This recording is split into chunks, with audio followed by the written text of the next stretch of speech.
Welcome to On the Mind, the official podcast of the Weill Cornell Medicine Department of Psychiatry. I'm your host, Dr. Daniel Knoepflmacher.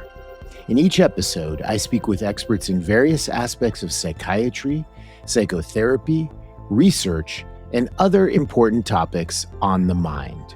Our topic today is eating disorders. It's estimated that millions of Americans will experience an eating disorder in their lifetime, and trends show these rates have been increasing over the past few decades. Eating disorders have some of the highest mortality rates among all psychiatric diagnoses and affect people across all demographics, with onset typically occurring during adolescence into young adulthood. The associated economic burden in the United States alone exceeded $64 billion annually in 2018 to 2019. Beyond the statistics, eating disorders have long captured our cultural consciousness, from the tragic death of Karen Carpenter in 1983, which helped bring anorexia nervosa into public awareness, to today's complex landscape of social media, where algorithms on platforms like Instagram and TikTok have amplified some online content promoting disordered eating behaviors. Today, we'll dig into this important and complex topic. We'll explore the defining features of the different eating disorder diagnoses and review the range of evidence-based approaches used to treat them effectively. To do all of this with me today, I'm fortunate to have two experts on this topic joining me. Dr. Evelyn Attia, professor of clinical psychiatry at Weill Cornell Medicine and director of the NewYork-Presbyterian Center for Eating Disorders, and Suzanne Straebler, who's the clinical director of outpatient programs within the Center for Eating Disorders. Evelyn, Suzanne, thank you both for joining me today. Thanks for having us. Thank you for having us. I'd like to begin by asking both of you how you each developed an interest and an expertise in eating disorders. Well, I'll get us started. My first job out of residency was on an inpatient unit that treated mood disorder patients as well as patients with eating disorders. I wasn't thinking that one group would be more likely to capture my interest than another, but as a physician, the fact that those with eating disorders, and specifically those with anorexia nervosa, had psychiatric conditions that affected every organ system in the body, that anorexia nervosa truly represented a mind-body condition, well, that was very compelling to me. I became interested in the many ways that for individuals with anorexia nervosa, their behaviors lead to starvation, and that starvation in turn impacts behavior. I was at first a clinician educator in the field. I directed a teaching unit at Columbia that offered treatment for patients with eating disorders. And over time, I developed lots of clinical questions about medications and other treatments and whether they worked in these populations. And while I hadn't initially thought of myself as a researcher, I had wonderful mentorship with mentors who let me know that my questions were answerable and that the process of setting up a study to answer those questions was indeed clinical research. My first study back in the 1990s was one that examined whether fluoxetine would be helpful for individuals with acute anorexia nervosa. And while we found that fluoxetine was not any more helpful than a placebo, that work got me hooked on research and wanting to engage in research to get answers that would in turn help my patients. I've spent the last 30 years dedicated to study and delivery of biological and behavioral treatments for eating disorders and to teaching others how to create programs that can successfully deliver state-of-the-art care. I'm so inspired hearing your story, Evelyn. My journey was quite different, and it was one of those happy accidents that sometimes happens in life. I needed to select a topic for my undergraduate honors thesis, and I really wanted to look at the impact of birth order on psychological wellness. And I presented this to my advisor, who said, there's really not an honors thesis in that topic, so go away and think of something else. And I remembered many years earlier, there had been this segment on the television show 2020 where a woman was describing novel treatments for women with severe anorexia nervosa. And similar to what you were saying, Evelyn, I was really struck by the physical aspects of this psychological illness and hearing the women themselves speak about just the impact that this illness was having on their life. I thought maybe that's an area I could spend my year researching. So I presented it, and my advisor said, I think that's a good idea. And why don't you look into effective treatments if we have any? So I did, and I was entirely gripped from the moment I started just doing this research. Here was this psychological or psychiatric illness that had such a profound impact on the body. There were so many physical side effects, and that really married up my previous experience in biomedical science and psychology.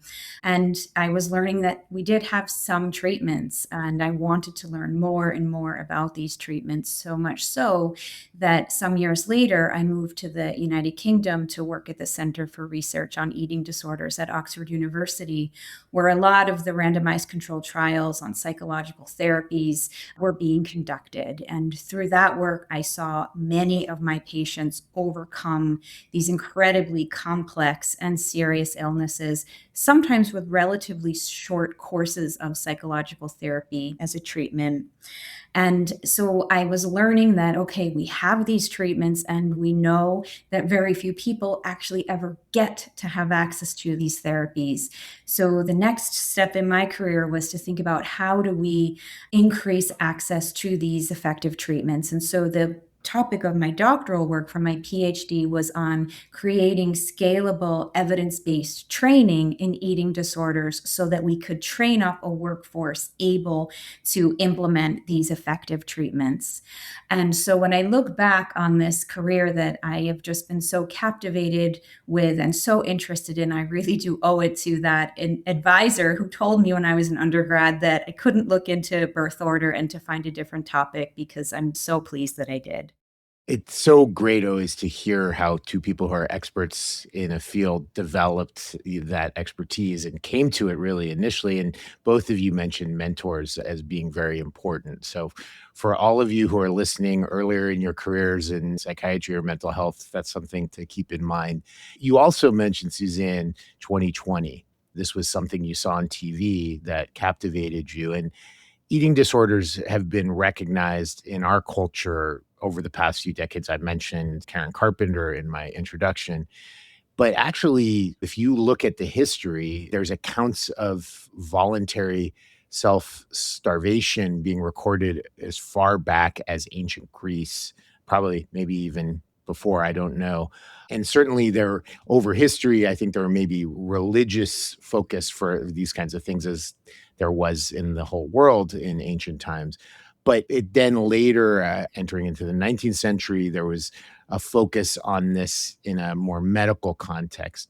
I'm curious if one of you could provide our listeners with just a brief history of how eating disorders developed into what is our modern conceptualization of them as a medical condition. You're right that eating disorders are old illnesses, and this often takes people by surprise. Anorexia nervosa was described in medical textbooks in the 1600s and onwards, and received its current name, its current label, in the 1800s when Sir William Gull described and labeled and wrote about anorexia nervosa. And you're right, too, that the cultural context of the disorder has changed a little bit over the years. There were times in history when the motivation for the food restriction was about religious beliefs, pursuit of purity, or a sense of moral superiority that came with fasting. And more recent times when the pursuit of thinness and ideas about the thin beauty ideal became the motivation for the behaviors of illness. But the long history of anorexia nervosa and the persistent nature of the symptoms once they take hold have really been unchanged over this entire period. Anorexia nervosa and bulimia nervosa were described in the earliest versions of the modern day diagnostic manual for psychiatrists, the DSM, And additional diagnoses that describe other patterns of eating, other eating problems, were added when the field had enough data to be able to describe presentations, course, prognosis for these other conditions. So, more recently described eating disorders include binge eating disorder, for example, as well as avoidant restrictive food intake disorder, which quickly took on the acronym of ARFID. And we'll say more about that a little bit later, but we're continuing to learn, but we continue to include those early descriptions because they are as true today as ever. It's fascinating hearing you talk about that, Evelyn, because the idea that the culture can change around this and this sense of ideals could at one point have been religious ideals. Later, it's a beauty ideal or a physical ideal. It brings to question what are the ideological underpinnings of this condition. And I'm wondering, what do we know about the genetic, neurobiological, environmental, psychological, social, et cetera, all of these factors? What do we know from research about eating disorders? Well, we know that there's no single cause of any specific eating disorder. As you've mentioned, they're complex, multifaceted disorders, and many risk factors have been identified, though, again, no single cause. It's important to understand that eating disorders are brain based disorders affecting eating behavior. And risk factors do include genetic risk. We believe that the genetic influences are the strongest for anorexia nervosa, and we know this from twin studies where, as an example, an identical twin with an eating disorder is more likely to have a twin who's also affected, even if raised apart. And this compares with the rates of eating disorders in fraternal twins, where one individual who may have an eating disorder is going to be less likely than if they were an identical twin to have their other twin, their fraternal twin, affected. Now we have additional technologies to look at genetic risk, including genome-wide analyses, and support for genetic risk is increasing with every attempt at examining this question. We're learning more about biological differences, brain differences in individuals with eating disorders, and we do this with measures of brain and body function. So, for example, functional MRI studies that look at brain engagement while patients are actually making decisions about food choice. Those demonstrate that patients with eating disorders seem to be making decisions about food using different brain circuits, using different parts of their brain than do individuals without eating disorders. And this is just this amazing. I mean, we could all be selecting similar things to have for lunch, but what someone without an eating disorder may be using to make that decision is going to be something different than what happens in anorexia nervosa, say. Culture plays a part as well with the pursuit of thinness and activities that emphasize weight loss or emphasize strict attention to weight. Activities like ballet dancing or weight focused athletic activities like wrestling or physical fitness requirements that we have for military personnel. I mean, all those confer environmental risks that make eating disorders more likely for those who are biologically vulnerable. And I make that distinction importantly, I think, because many individuals in our society receive the onslaught of messages about thinness, and many try a diet or some way that they eat differently in response to some of these environmental messages, but still only half to 1% of females and about a tenth as many males develop frank anorexia nervosa. So we really have a sense that we all may have the same environmental pressures, but there's some other biologically mediated vulnerability that will make these illnesses begin and take hold for an individual with that propensity.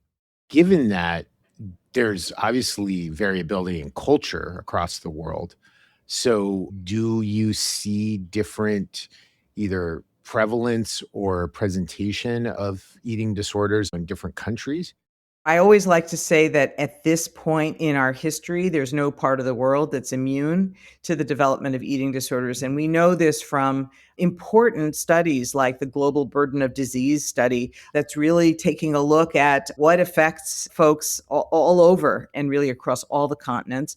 And recent assessments of this type have demonstrated that the eating disorders are present, especially in teens and young adults when they're looking at those populations, and that these areas of the world have seen significant increases in the prevalence of eating disorders because the global burden of disease study from several decades back didn't look the same. So we actually think that our global messages are unfortunately affecting and being disseminated to more parts of the planet. And so again, as human beings with whatever base rate of biological vulnerability we carry, we are seeing the unmasking, the development of these problems in places in the world that hadn't been seeing these previously.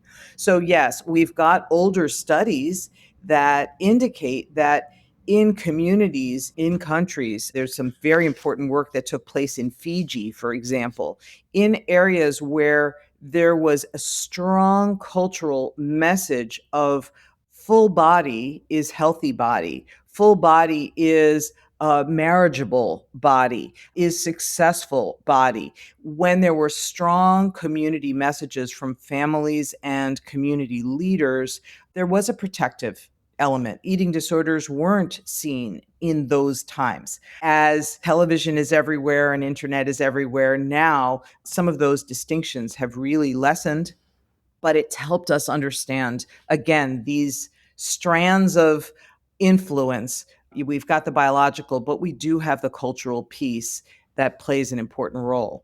And adding to that, and Evelyn, I love that you bring up the Fiji study because I remember when that first came out and I was learning about it. And I think it was Ann Becker, went in and was examining sort of the views of people, how they felt about their bodies. They knew that television was going to be coming in on a very clear date. Fiji was kind of being hooked up to Western TV. And so she had an opportunity, went in and did this really groundbreaking work and assessed. And I'll say that Ann Becker is this unusual and brilliant person who combines being a physician and a psychiatrist and an anthropologist. So she was able to really think about these questions in these precious ways that we continue to refer to today. Absolutely. And so she assessed eating disorder behaviors, levels, symptoms, the view of the community of the body ideal before television arrived, and then had the opportunity to do it afterwards. And the difference was just remarkable. So thinking about, as Evelyn said, not everyone is going to develop an eating disorder because of the environment that they are in. Our numbers, we'll talk a bit more about prevalence later on. They're common, but they're not everyone who's exposed to this environment that we are in. And yet the environment does play such an enormous and influential role. And we want to bring that into the therapeutic work that we do in understanding culture. And culture can really encapsulate so many different things. It could be one's religion. It could be the people that are around. Evelyn was mentioning those who are in the military. Military culture has its own defined set of ideals that go along with it. And by better understanding when our patients do come to us, what their particular culture is, how their culture defines beauty and ideals and markers of health and markers of being eligible to get married, if that's a big factor, we are much better able to personalize the treatments that we are offering. Well, let's slice and dice this a little more because I think one area we can look at this and you alluded to this earlier, Evelyn, talking about the prevalence with men versus women is gender.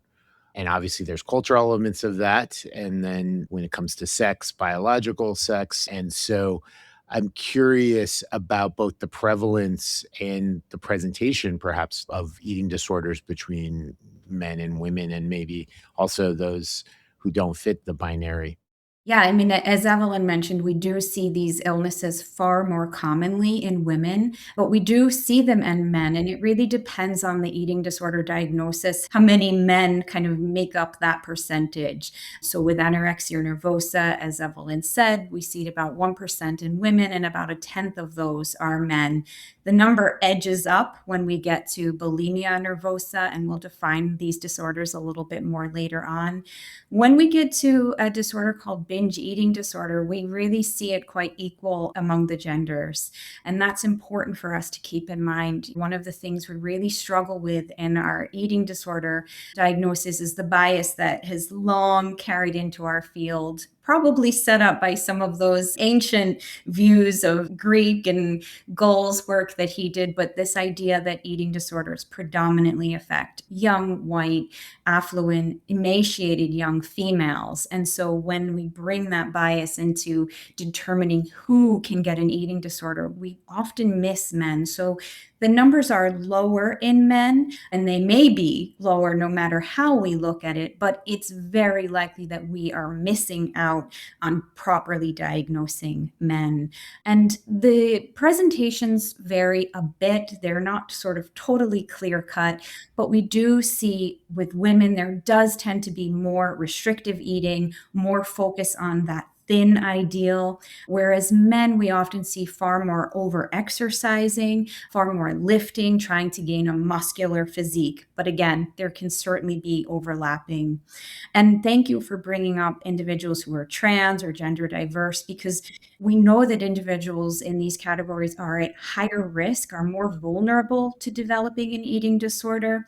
And we really need to be thoughtful about how we implement the therapies that we have, because when we're focused on an illness that is trying to achieve one's body ideal, and yet that body ideal is really informed by them wanting to have a body that aligns and matches their gender identity, it really can complicate how we apply the therapy, because some of the eating disorder behaviors do help someone to achieve a body shape or a body weight that is more aligned with their gender identity. So, for example, one can lift weights to build up a more muscular body. One can restrict their eating to lose weight and reduce breast size and hip size. And it's really important that we're thoughtful about this interaction and this overlapping so that we can effectively help all individuals access the treatments that we know to be helpful. You alluded to biases, Suzanne, as you were speaking about this, and it brings up the topic of health disparities, which is true of all psychiatric conditions. And this, I mean, the fact that disadvantaged communities are facing more socioeconomic adversity, discrimination, and often reduced access to care. What do we know about these factors and how they play a role in the emergence and treatment of eating disorders among various groups? Yeah, thank you for asking that. This is a really important area of work for Evelyn and myself and our whole clinic. And we really want to step away from those original long held views of who got an eating disorder. And we do see, as you mentioned, Daniel, there are barriers across mental health, but there are some really specific ones that I think impact eating disorder perhaps more than they might impact other areas in mental health. So, for example, individuals who are low income and perhaps facing food insecurity. We know that there is a lot of work to suggest that food insecurity can help to set someone up to be more vulnerable for an eating disorder. We know that it can maintain the eating disorder behaviors.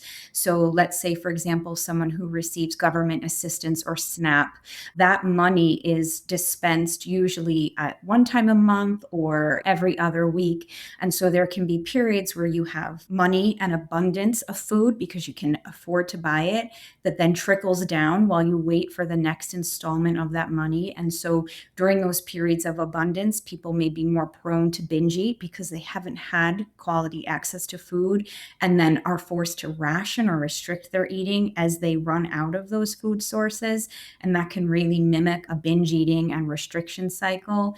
It can further negatively harm people where you need a lot of calories to regain weight if that's a part of your eating disorder. And the government assistant or SNAP benefit may not be able to provide enough money to actually buy the amount of food that you may need. So we're encountering those barriers, and we need to be really thoughtful about asking questions about access to nutritious and regular food, because it does play a big role in terms of what we are able to do in our sessions and also understanding understanding the impact. And we know that individuals who faced food insecurity as children are more vulnerable to later development of an eating disorder. It's another one of those environmental factors that Evelyn was mentioning.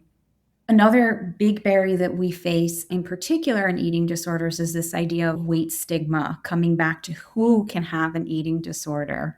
And we see weight stigma across all fields in medicine, but even within eating disorder specialists, there are studies to show that eating disorder specialists have their own weight stigma. So this view that viewing someone negatively because of the size of their body, attributing negative characteristics to them like laziness. But in eating disorder, how it interferes is that you may not identify someone who needs eating disorder treatment because they are in a regular sized body or a larger body and not think this is someone I still need to investigate in terms of if they have an eating disorder based on some of the other things they are mentioning about their eating. And I'll just add, because I know we'll have other opportunities to talk about some of the eating disorders, but this has gotten a fair amount of attention in the current literature that given our shift in population norm weights, individuals' baseline weights are different than they may have been at another point in history. And so when some of the food restriction and other very, very unhealthy behaviors and attitudes that come along with those behaviors, over focus on body shape and weight and all of the rest, when it affects somebody who may be starting at a higher weight, they may get into lots of medical trouble, but at a weight that a provider, a clinician, may not recognize as low for their body systems, right? So we call that atypical anorexia nervosa. I actually hate that term and hope that it will one day evolve into another term that we all are going to agree on. But it is a condition of very, very similar symptoms to what we see in a typical presentation of anorexia nervosa. But somebody may present at a regular, normal, all of these things are relative, but at a weight that does not appear significantly low, but for that individual really is, and for whom there may be all of those medical complications and all of those metabolic changes and all of those risks, and we need to help those individuals as well. So not having bias about who walks into our office across a whole range of features is very, very important. I said it about parts of the world. I'm going to say it about types of people. There's no one who's immune to developing an eating disorder. There's nothing about race, ethnicity, background, or socioeconomic background that protects you and has you not be eligible for the kind of evaluation and consideration by a clinician who's thinking about an eating disorder. So we all have to remember that. Well, before we dive into differentiating the eating disorders, which I want to do shortly, I want to ask one last question more generally, as we've been doing about eating disorders as a class, and that is about the developmental pattern. I mentioned in the introduction that this is often presenting in adolescence into young adulthood, but I know that there are people struggling with this across the lifespan. Can you just speak a little bit about what emerges and what things look like at different ages?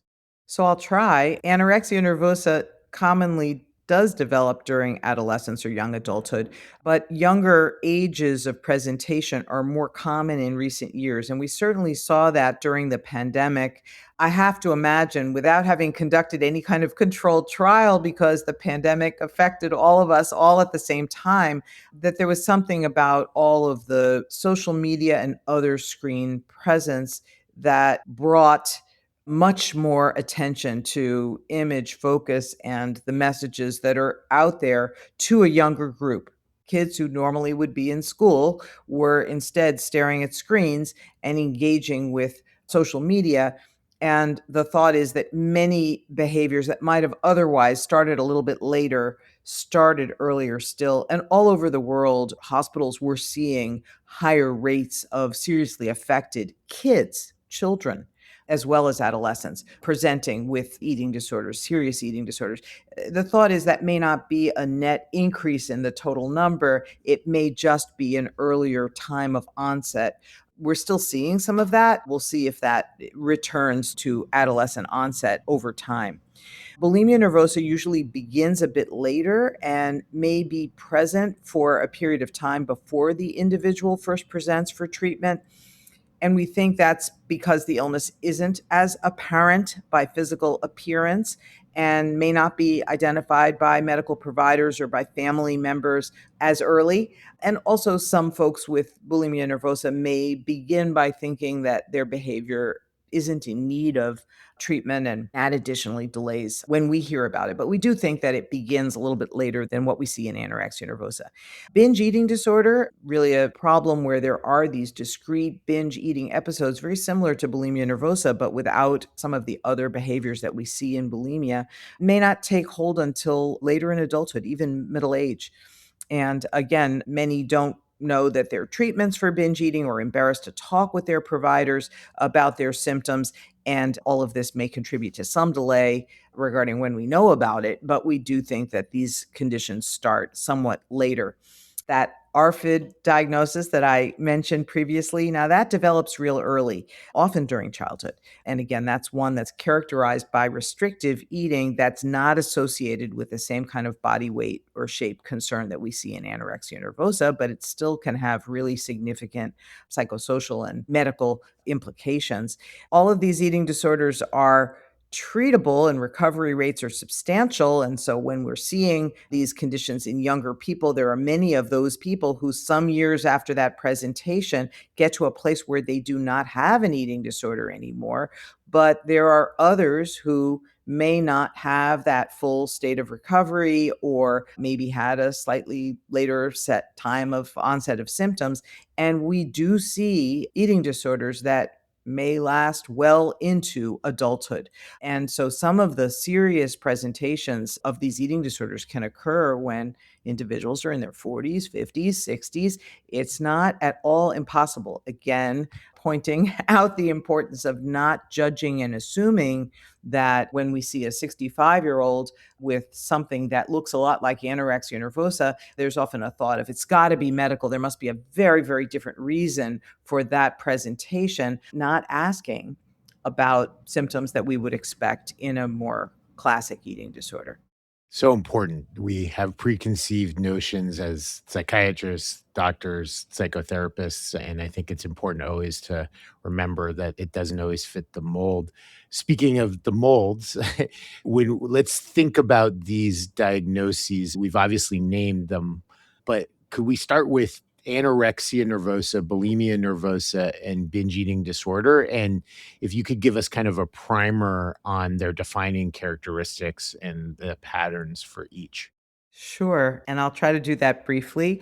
Anorexia nervosa is an illness where there's a pattern of taking in less, right? We call it energy intake, but really it's food, it's calories, taking in less than what the body needs, leading to a significantly low body weight. And it's a low body weight for that individual.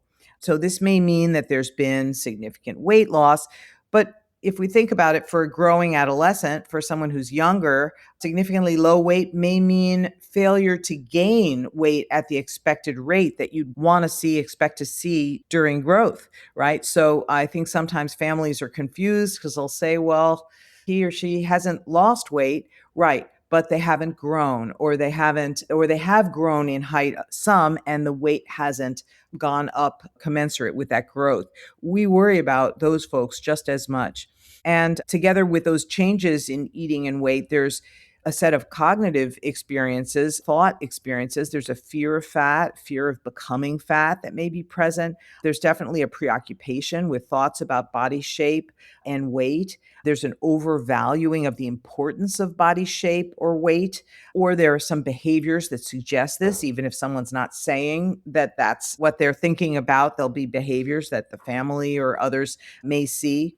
There's often a failure to recognize how serious the condition is. There are two subtypes of anorexia nervosa. One is called the restricting subtype, and that's one where this significantly low weight is, you land with that because of food restriction solely or really primarily. And the binge eating or purging subtype, that's the other subtype, we can really see any of a number of behaviors. Some binge eating episodes, maybe some purging behaviors such as self-induced vomiting or misuse of medications that aim to prevent weight gain. We don't need the whole picture as we might see in someone with bulimia nervosa. We can have some and some, but if those are present, we identify them as that subtype because it really does inform treatment. I think that clinicians need to know what the behaviors are that the individual is going to need some assistance with.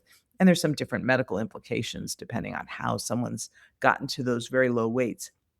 Bulimia nervosa is characterized by episodes of eating more than what's usual for a given situation, together with a real sense of loss of control. So it's not just being at Thanksgiving dinner and eating more than one is used to eating at dinner time. That kind of eating is very appropriate to the context. So that is not considered a binge eating episode.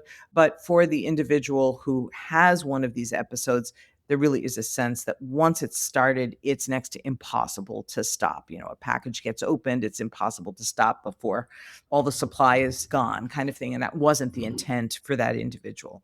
These episodes happen at least once weekly over a period of at least 3 months to meet criteria for that condition. And most of the time, it's happening more often even than that. Binge eating disorder is defined with that same definition for binge eating episode, but the inappropriate compensatory behaviors are not present. What differentiates binge eating disorder from bulimia nervosa is that the episodes of inappropriate compensation for eating, those episodes of self-induced vomiting or use of laxative medications, really misuse of laxatives or misuse of maybe herbal supplements that aim to prevent weight gain or to cause weight loss. Those additional behaviors are not present in binge eating disorder, but we have real trouble with those binge eating episodes. It causes a lot of distress to the individual, a lot of guilty feelings, maybe some secretive eating, difficulty with social experiences because of those behaviors. They really are quite dramatic when they occur, and folks are coming in really trying to get help very specifically for those behaviors. Thank you for breaking all of that down. I want to refer to the other diagnosis that you brought up earlier, which is avoidant restrictive food intake disorder, or ARFID. And can you speak about that or whatever else is in the categories of feeding and eating disorders? Well, I'll say something about ARFID. Having been on that DSM-5 work group, there was really a lot of attention around a group of folks that we've known about for a long time. In fact, there was a hardly used label in an older DSM volume that tried to describe some of these eating problems that caused a lot of medical and psychological trouble, but that didn't fit neatly into the anorexia nervosa category. And we grappled with this and asked a lot of providers and really found that in the medical community, the pediatricians, the pediatric gastroenterologists, some of the folks specializing in neurodevelopmental conditions had groups of kids who from very early age were not eating sufficiently and were very, very afraid of making changes.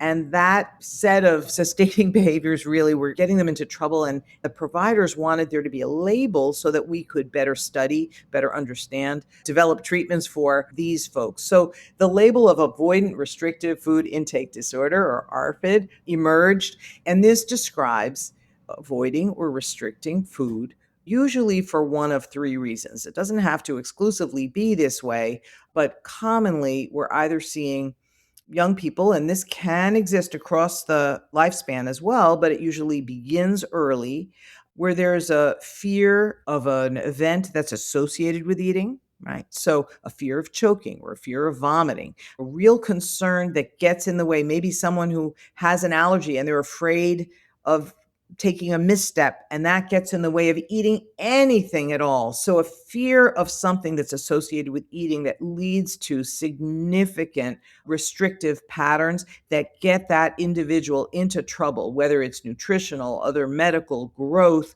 or psychosocial, a kid who doesn't want to go to school or doesn't want to go to any birthday party because they may have to confront an eating experience. Another category of these folks, these individuals with ARFID, are those with some sensory issues that get in the way of eating successfully. So somebody who may not be able to tolerate the feel of a certain food in their mouth. The food may feel thick, like a mashed potato, or may feel scratchy, like a potato chip. There may be a smell to a food that just feels so intense.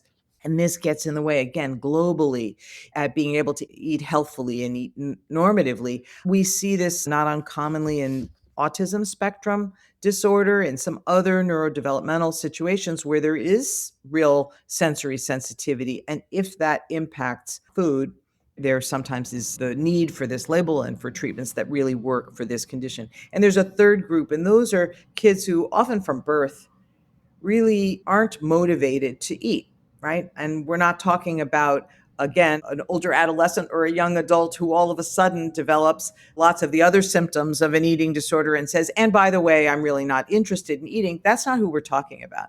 We're talking about folks whose families will say the strangest thing would happen, right? A meal is on the table, or all the other siblings are coming hungry at the end of their school day, ready for dinner or whatever it might be. This child would never pursue it, never remembers it, doesn't open the lunch bag. If told, hey, how about right now? Maybe they'll do it, but there isn't an actual motivation for that. And again, it's not just picky eating. That's not what this whole condition describes. It's a really significant presentation that gets someone into an area of medical or psychological trouble that needs a specialized approach, needs some kind of usually behavioral approach to get things reversed. One of the differences in ARFID treatment is usually these individuals, whenever they may present into adulthood, they're usually quite delighted to think that their weight or nutritional status may change and improve and increase and make them feel closer to everybody else in their world. We don't have the kind of reluctance. We may have fear about what it's going to be like to take those steps, but usually great relief that there are treatments that can help them move forward. So ARFID has really been a success after it was described in this kind of detail in 2013 when DSM-5 came out. And treatment trials using some behavioral approaches are currently underway, but really looking promising for the management of this condition. That's good news about the research showing the potential for real effective treatments. I wasn't aware of that.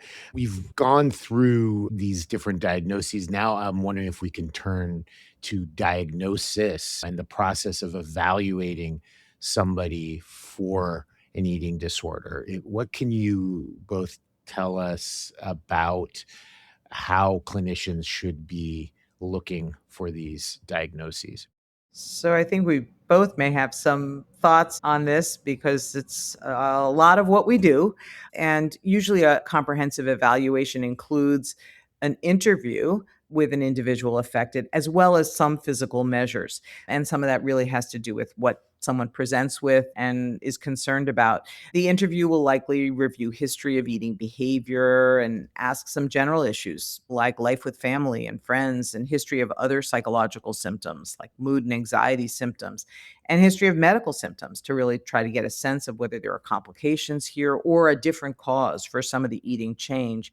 The physical measures will certainly include vital signs such as height and weight measurements, as well as heart rate and blood pressure, and often laboratory values in EKG to take a look at heart rhythms are recommended. But again, some of this will vary depending on what someone presents with. And sometimes one visit is not sufficient to fully evaluate. I think that Suzanne has a lot of experience with evaluation that really takes some time of engaging with someone and getting to know them. Absolutely. And really give us strong encouragement here to screen your patients for eating disorders, even if they are not coming in for eating disorder. APA practice guidelines really encourage for as part of a comprehensive psychiatric evaluation for whatever someone is coming in to give a question for a screener for eating disorders. These disorders are often very comorbid, and they are often not the issue that the person might want to speak about upfront. A lot of these behaviors are difficult to talk about. Someone who makes themselves vomit, someone who is restricting their eating to such an extent, someone who is spending 3 to 5 hours every day at the gym. These are behaviors that might not come to the fore if we don't ask the questions. So I would say screen and then be comfortable and practice asking these, what can often feel very different to a regular evaluation, really invasive questions, things that we don't typically talk to people about. Tell me what you eat. Can I hear a daily recall of what you're having to eat? How do you feel after you're having those foods? Do you have times where you are eating food to the extent you feel fully out of control and you're experiencing pain in your belly as a result of it? Are you taking laxatives? How many a day? And asking questions that, again, we would normally not be asking. These are things that don't typically come up in evaluation. And then, as Evelyn said, again, marrying up the physical and the psychiatric, we do often want to get a picture of their medical status. So labs and vitals, in particular, when we're working with younger people, we want a copy of their growth curve. We often see these quite classic patterns where someone is charting beautifully, and then all of a sudden there's a sharp fall off. And that can be very helpful in terms of diagnostic clarity, but also the direction we're going to take in our treatment. And of course, we want to get our patient's weight, which again is not something we would typically do in evaluation. So thinking of those different aspects that we need to tie up to make sure we are providing comprehensive care for this particular illness. Thank you both for getting into the details of the specifics of what needs to be done to diagnose these conditions. I want to ask about suicide because I know that there's a high rate of suicide associated with eating disorders. Can you say more about that? So it is important to recognize that suicide rates are higher across all of the eating disorders. The highest rate of suicide is associated with anorexia nervosa. And you mentioned it early in the episode here, but it's important to say again that the rate of mortality generally that's associated with eating disorders and specifically anorexia nervosa is very high. A young person with anorexia nervosa is about 5 times more likely to die than a person of that same young adult age who doesn't have anorexia nervosa. And about a third to a half of the deaths associated with the condition are due to suicide. So this is not an insignificant risk. And we do need to be asking and following and really trying to do risk reduction strategies whenever possible. I think that there's some understanding that, okay, these are medically complicated conditions. I guess sometimes, well, nothing we can do. And there's a medical risk. Someone might have an arrhythmia and die, right? Sometimes. But there's a lot we can do to evaluate for, try to assist when someone is at suicide risk. One of the things that's a little complicated is some of the treatments we rely on for managing low mood, right? We're so comfortable as a group of providers across all of healthcare at using antidepressants to help people who have depression, have even mild depressions. Those medications don't work as successfully in individuals who have acute anorexia nervosa, who are low weight. And there's some neurobiological hypotheses about why this may be, but we need to remember that as we're dealing with a group that really may be at some high risk. So we want to use other kind of social supports, and we may want to try some antidepressant medication, but we need to stay aware that patients are not going to respond in the same way, and we really may not have that benefit. So got to pay attention. Can I ask a follow-up question about that? Because it's from a philosophical, ethical standpoint, anorexia can be quite complex. And I've seen in my career in the hospital cases where there's somebody who the level of food restriction and malnutrition is at a point where it's clear that it will lead to death. And it's the primary affliction of the anorexia nervosa. Would we classify that as suicide versus somebody who takes an active step to take their own life when they are aware that continuing on this path leads to their mortality? So the question is such an important one, and ethics teams spend a lot of time with us in trying to parse out what elements of an individual's presentation represent who they are versus the illness they have, whether we classify some of what's going on in this way, that way, or the other way. I think these are very, very dangerous behaviors.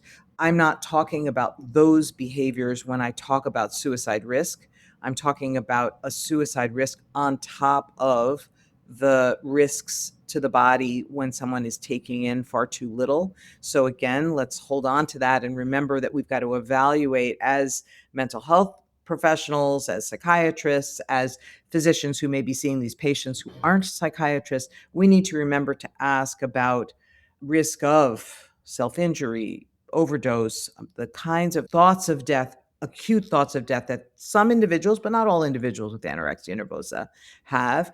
Some of the people who are as starved as you describe may say, I don't want to die, but leave me alone. I want to eat this way. And that's its own ethical conundrum. And there's a fair amount of debate out there, more in the recent era, as things like medical assistance in dying is getting more attention worldwide, about whether individuals who say, leave me be, this is how I want things to go. In fact, if you want to assist me further, I'm heading in that path, whether that's acceptable, not acceptable, and such. I think of these illnesses as greatly treatable. I've seen too many cases where someone who was so severely affected at one point during their course recovers fully. I've seen others who recover partly and reclaim a lot of quality of life that they really hadn't thought possible when their weight was lower. These are folks who may not meet full criteria for psychosis in the way that we think about the loss of reality experienced by somebody with schizophrenia or some other conditions. But I do believe that for this condition, there is sometimes a real loose connection with the realities about the importance of body shape and weight that make me believe, and I don't have everybody's opinion on this, that somebody isn't demonstrating full competency around decision making that very specifically has to do with eating and food and sustenance and protection of life in this category, while they may have other areas that are quite preserved in their cognitive function and capacities. And that's complicated. So we are worried when someone says this starvation is my message of what I want, and maybe what I want is death. We try to bring those folks back from those brinks. And we want to evaluate people for other risks of dangerous behaviors, because I do think that with additional nutrition, we really have a much better chance of somebody's mood improving, anxiety symptoms improving, preoccupations and obsessions improving, so many features that really are worsened by that state of starvation. And we want to be treating the whole person and get some of that function back as we engage with people about treatment and about future. That last point about getting someone out of starvation and how that will change their cognition is a perfect segue into treatment, which is what I want to turn to. Just this morning, I'll tell you guys a little anecdote. I was coming up in the elevator. I ran into one of the residents in our program and said, "Oh, I'm going to record a podcast on eating disorders." And I heard right away about an intractable case in the hospital. And I think our residents are seeing the most severe cases, which, as you just described, Evelyn, and the complexity of that, it can be, I think, at times something that gives them a sense of helplessness about eating disorders. But as you guys keep stressing, there are well-established treatments for these conditions. These treatments are multimodal, medical, pharmacological, psychotherapeutic. Can you get into the nitty-gritty of this and describe, let's maybe start with the medical considerations, because we were talking about that just now, for somebody whose health is so significantly compromised physically by this condition? There are a number of medical features that we pay attention to and need to be careful about, but commonly when someone presents to a treatment program, even with many medical complications, the most potent strategy is the behavioral plan that really assists them in moving forward with more successful intake. Okay. Yes, if they really are demonstrating complications with some of those initial steps, we have things that we need to do with hydration, with monitoring. These can be very dangerous states of starvation, and the medical hospitals are quite expert in figuring out how to move some of that stuff forward safely. But even on the medical units, as we begin that process, we need to use behavioral strategies, and all of the treatments across these great disturbances in eating behavior need us to think about behavior. We don't get as far just doing some talking. We do better with a plan that really asks individuals to expose themselves to some difficult next steps and offers the support that they need to help that move forward and continue to reinforce the healthy choices and healthy behaviors, and to try to disincentivize or not reinforce behaviors of illness when they emerge. So the core features really for all the eating disorders, when we think about anorexia nervosa, the treatments that help all have that B in the acronym, right? They all have those behavioral elements, whether it's the family based treatment. I guess the B isn't exactly behavior, but still the family based treatment that works with our youngest patients with anorexia nervosa is really about empowering parents to help in the refeeding, to focus on needing to do that first. And when we're dealing with an adult population, we're usually using the principles of cognitive behavioral therapy. And Suzanne has really contributed masterful ability to teach others, including generalists who never in a million years thought they would be doing eating disorders work, but essentially a little time with Suzanne, and they learn how to offer these evidence-based strategies so successfully. And we're really able to expand the reach of who's focusing successfully on behavior and moving things forward. I'll just say that for bulimia nervosa and for binge eating disorder, we have more straightforward options in terms of evidence-based care. The majority of folks, really the vast majority of individuals with bulimia nervosa, if they go through a course of cognitive behavioral therapy and or use an antidepressant medication, so antidepressant medications don't work very well for anorexia nervosa, they work beautifully for bulimia nervosa. And in fact, fluoxetine, the old brand name was Prozac, so that everybody recognizes it, but fluoxetine is the one medication that the FDA has given a specific indication for when it comes to bulimia nervosa. Lots of other things work, but fluoxetine has that indication at a higher dose than what is used for depression treatment. So it's 60 milligrams of fluoxetine that's been found to be effective. 20 milligrams was no different than placebo in lots of large trials. But the idea that we've got two good treatments, one or the other or the combination, really gets vast majority of folks to stop the binge eating and purging behaviors of bulimia nervosa. That's great. And for binge eating disorder, similarly, many of the structured treatments, cognitive behavioral therapy, interpersonal therapy, some of these structured treatments that all include some attention to coming in, working on eating and behavior, and paying more attention to the circumstances that one is in when some of these episodes happen, tremendously helpful in binge eating disorder. And we have medications. So the antidepressant medications and those SSRIs, very helpful, more helpful than placebo. And there too, we have one medication, and it's not in that category, that made its way all the way to the FDA, and that's lisdexamfetamine. That's actually it's a stimulant medication. It very much impacts appetite.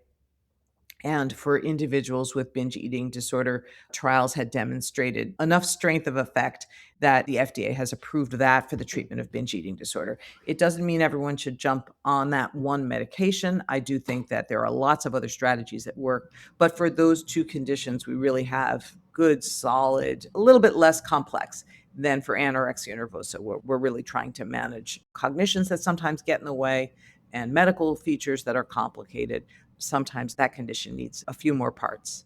Suzanne, I want to turn to you a little bit more about the behavioral and psychological. One last question, Evelyn, medication wise. When it comes to anorexia, I know I remember seeing a grand rounds from you speaking about a medication that we sometimes use with other disorders that has been studied for anorexia.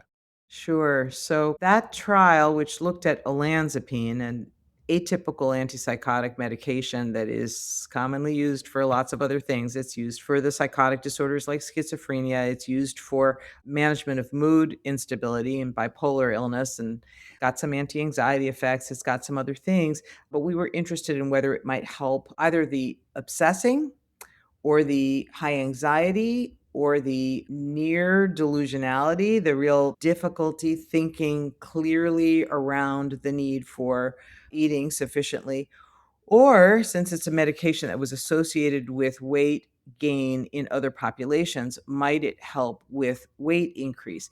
And I note that sometimes I'm talking to peers and they'll say, well, of course it's going to cause weight gain. It causes weight gain in lots of folks. So many medications that are associated with weight gain in lots of other clinical populations have shown no weight impact in anorexia nervosa. It adds to this long list of medicines that don't seem to be affecting patients with anorexia nervosa in the same ways as what we see elsewhere. And probably they're so medically, biologically, brain circuitry different that we see something different. But in that trial, we did find a modest weight effect. I mean, it really was modest. It was something like in a trial that was 16 weeks long and patients were outpatient, meeting with a psychiatrist, a physician who could prescribe weekly and getting a little bit of support around those sessions, but not other treatment. Individuals on low dose olanzapine would change their weight on average about 1 pound more per month than the individuals who were receiving a comparative placebo medication.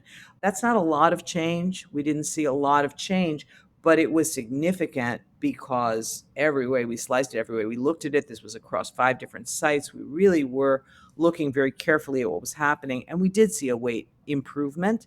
We didn't see as much of some of the psychological improvement as we had expected. We saw that many individuals were identifying feeling better. They slept better. They felt that they could sit and attend to things better. We didn't see as much of the improvements in anxiety and such as we were hoping. We think of the medication as something that really shouldn't be a standalone. It shouldn't be something that, okay, don't need to look any further. We can just use a medication. But it's something that we do draw upon when we need something adjunctive, something to add to the behavioral treatment, especially in someone who's only responding somewhat to the behavioral treatment. And it is one medication where we really do have medication superior to placebo effect, whereas we don't have that across so many other studies that have been conducted, carefully conducted. Thanks. And Suzanne, as someone who's leading lots of psychological and behavioral treatments through your program, can you speak more about that aspect of the core treatment for these disorders? And I just want to touch on Evelyn and I are real believers in that treatment is effective. We've seen it happen so many times throughout our careers. But for anyone who might be listening, either a medical provider or an individual themselves who views these illnesses as not treatable or intractable, I just want to say that that is to be expected. I think most of the patients we initially start to work with, they come with the belief as well that they are not going to be able to overcome this illness. So we bring that into the therapy.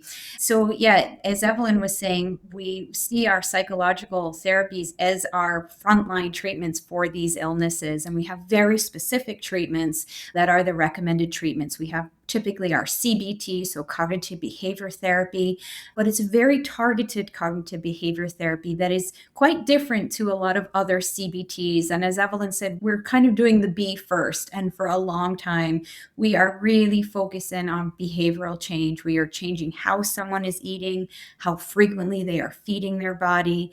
We are restoring them nutritionally, regardless of where their ultimate weight may need to be. Those who need to regain weight need a longer course of treatment. In outpatient, we're looking at about 40 sessions over 40 weeks, which is still considered a pretty brief therapy, but we need that longer time in order to build up motivation in order to bring people over to this idea that they can overcome this illness.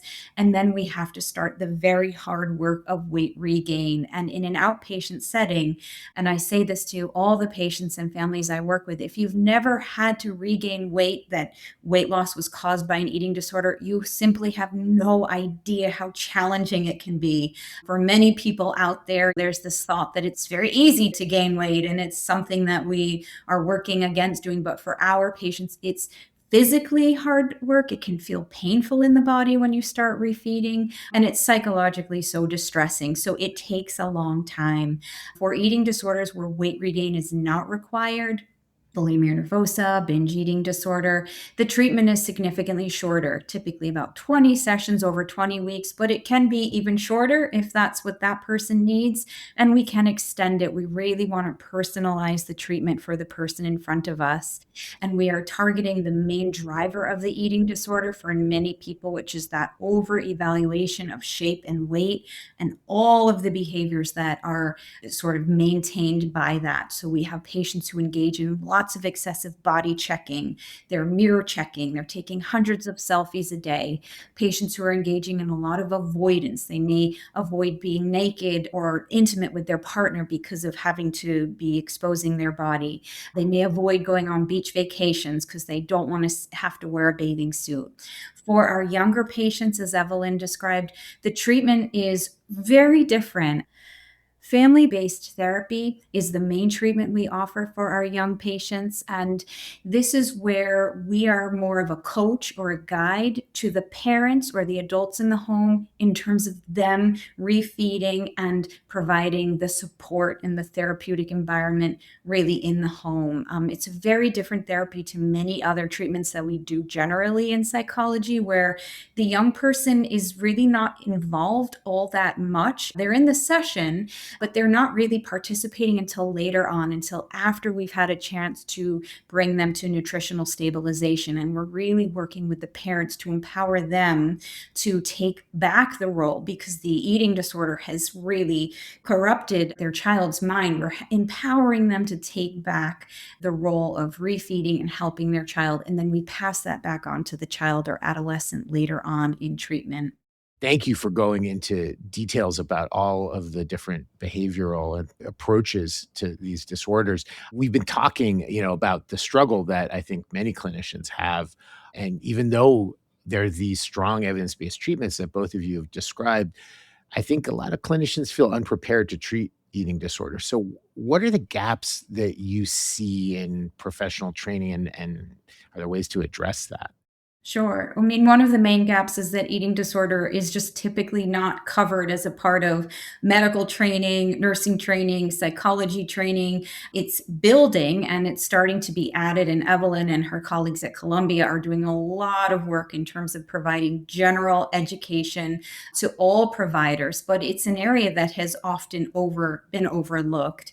When we're thinking more specifically about these evidence-based treatments, we know that they exist. We know that they can be helpful, especially when they are implemented well, but we don't have enough trained therapists. So we want to look for scalable ways to provide evidence-based training as well. Training that we know actually moves the dial, increases a therapist or a provider's confidence in working with these eating disorders and individuals who are suffering with them, confidence in having the knowledge to implement these therapies. And so at the moment, we're using things like online training, but particular role play, making sure we're assessing someone's actual ability to apply the treatment, checking back and hearing how they're doing it. We have rating scales to do that. And so I would say, if you are excited by what you've heard on this podcast and want to learn more, certainly reach out to us. But there are other training websites where you can get specific training in family-based treatment, specific training in CBTE for eating disorders, for interpersonal psychotherapy for eating disorders. And I really encourage people to take time to do these trainings so that they have the confidence and the ability to apply the therapies. And I will just add a plug for the training for the generalist, for the general health provider that Suzanne was mentioning that we've been working on. We have a publicly accessible, free online set of short modules. They were designed for health professional students. We used a team that included medical students to help evaluate how people learn. And the website is prepared. We call the training prepared.nyspi.org. There's actually a Spanish language version of this course as well as English. And it really is getting some reach and helpful to educational programs that don't include a small bit on medical complications or how to diagnose some of those basics. I'm hoping we're getting the word out with this podcast and people will come and use that resource. We're so short on time, but there's something that's been on my mind as we were preparing for this podcast. And this gets back to kind of a combination of cultural and medical factors, and that's GLP-1 agonist medications, things like semaglutide, popularly known as Zepbound or Wegovy. They've been used widely with tremendous growth, first as an injection for weight loss, now recently are oral medications. And based on your experience, this is fairly new, I know, but comes to mind both in how this could be potentially misused for somebody with anorexia nervosa, but also I was curious, as you were talking about binge eating disorders, whether there might be a place for these medications therapeutically. Quickly, if we could just touch on that, because it's so much in the zeitgeist. So, both parts of those questions are very important and relevant and timely. Every weight loss strategy over the years has captured the interest of some individuals who have or are vulnerable to developing an eating disorder. And if you're vulnerable in a particular way, such a person may go on to really get into trouble because of that vulnerability. GLP-1s are the newest of these, and they're very potent weight loss agents. They offer many significant benefits to those with overweight or obesity, and they may have a role for some individuals with binge eating disorder. The word is not out. The studies have not been done. There was one small effort at a study with somewhat equivalent findings, which is sort of interesting and may have some to do with how well they're tolerated and other kinds of things. But I think larger studies are underway, and I'm eager to hear how they go. But for someone who may be vulnerable to too much weight loss, maybe someone still with an eating disorder, maybe someone with a history of an eating disorder that was restrictive, getting started with some of these medications can get them back into trouble. My message to providers is ask your patients about their history of problematic eating, weight fluctuation, formal diagnosis of an eating disorder. It is surprising because the medications are so impactful for some of the patients that a doctor will see that often some of those basic questions don't get asked. And then everybody's surprised when someone develops real trouble. So please ask, discuss risk with a patient, and encourage patients to use human contact prescriptions for these medications. I think when everything is done with an online provider where somebody could just say, no, I got nothing to worry about kind of thing, it's harder to really evaluate whether someone is right for one of these medications. Medications have a place, they offer some benefit, but they can be potentially problematic when someone has a history of one of these conditions. Thank you. And last thing that I would ask both of you is, are there any resources that we could leave our listeners with that you want to share to learn more about eating disorders? Well, I would like people to know about and let your students and trainees, certainly in your programs, know about our prepared course, prepared.nyspi.org. And there are 6 modules that really go through some of the basics, how to ask a question of someone with an eating disorder, for example, that might be very useful. We have a program website, and Suzanne, maybe you can mention the website. It just identifies some of the different kinds of programs we have available at NewYork-Presbyterian Hospital. We've got inpatient and outpatient services. We have a partial hospital program. We have a number of things that really do specialize, focus on the needs of individuals with eating disorders. And in that way, we are one of a few medical schools that really do have an extended set of services across the Weill, Cornell, and Columbia medical schools associated with New York Presbyterian Hospital. Absolutely. I think we're really unique in that we are able to provide that full continuum of care.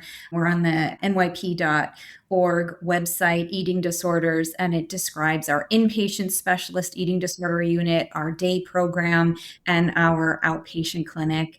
And in addition, we have different national and international organizations. One in the US that I think is really helpful is NEDA, our National Eating Disorder Association, and you can find their information at nationaleatingdisorders.org. FEAST, FEAST, which is Families Empowered in Supporting Treatment of Eating Disorder. There's a lot of information there for carers as well as families who are offering support. And one other I just want to point out is Fed Up, FEDUP Collective. It's fighting eating disorders in underrepresented populations. And again, a lot of really useful information on there for individuals who are in underrepresented or under-researched areas in terms of getting additional information. We have all of those resources up on the page so that people can find direct links. Evelyn, Suzanne, I can't say how grateful I am to the two of you for speaking on this topic. I mean, honestly, I'm leaving this with so many more questions, as I'm sure many listening are, but I hope that we can collaborate on other ways to educate the public separately. But really, thank you for teaching so much about this really important topic that I think is often misunderstood, and for all the work you do at the New York-Presbyterian Center for Eating Disorders. Just thank you for taking the time and speaking with me today. Well, it's been a pleasure to speak with you, and we're always so interested in getting the word out and letting more people know. Thank you so much. Well, thank you. And thank you to all who listened to this episode of On the Mind, the official podcast of the Weill Cornell Medicine Department of Psychiatry. As I'm sure many of you know, our podcast is available on every major audio streaming platform. You know what they are, and you can find us on them. If you like what you heard today, please give us a rating and subscribe. That way you can stay up to date with all of our latest episodes. And tell your friends. They should be learning about all these important topics just like you. We'll be back again next month with another episode. And until then, I'm wishing you good health in body and mind. Back to Health is your source for the latest in health, wellness, and medical care for the whole family. Our team of world-renowned physicians at Weill Cornell Medicine are having in-depth conversations covering trending health topics, wellness tips, and medical breakthroughs. With the spotlight on our collaborative approach to patient care, the series will present cutting-edge treatments, innovative therapies, as well as real-life stories that will answer common questions for both patients and their caregivers. Subscribe wherever you listen to podcasts. Also, don't forget to rate us 5 stars. All information contained in this podcast is intended for informational and educational purposes. The information is not intended nor suited to be a replacement or substitute for professional medical treatment or for professional medical advice relative to a specific medical question or condition. We urge you to always seek the advice of your physician or medical professional with respect to your medical condition or questions. Weill Cornell Medicine makes no warranty, guarantee, or representation as to the accuracy or sufficiency of the information featured in this podcast, and any reliance on such information is done at your own risk. Participants may have consulting, equity, board membership, or other relationships with pharmaceutical, biotech, or device companies unrelated to their role in this podcast. No payments have been made by any company to endorse any treatments, devices, or procedures, and Weill Cornell Medicine does not endorse, approve, or recommend any product, service, or entity mentioned in this podcast. Opinions expressed in this podcast are those of the speaker and do not represent the perspectives of Weill Cornell Medicine as an institution.